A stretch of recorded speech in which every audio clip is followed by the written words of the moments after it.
आपकी बहन आज आपकी इस अदालत में आपके लीडर का मुकदमा लाई है।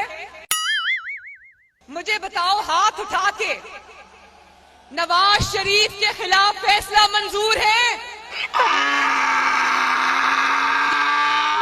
बताओ, नवाज शरीफ के खिलाफ फैसला मंजूर है?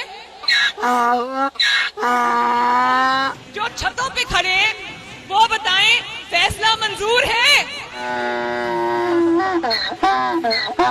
नाइंसाफी के ज़ाब्ते मानते हो? जुल्म के ज़ाब्ते मानते हो? मेरी भाइयों, मेरी बात सुने। आबिद शेर अली साहब, मैं आपको देख रही हूँ, वो खड़े हैं। वाह,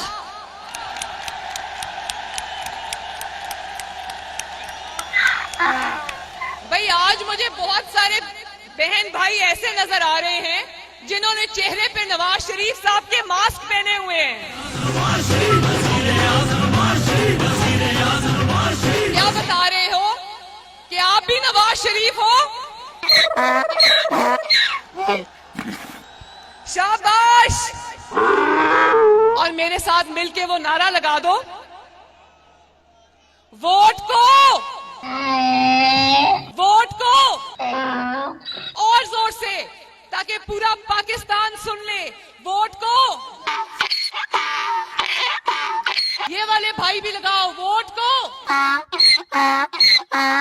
नवाज शरीफ। अल्लाह हाफिज।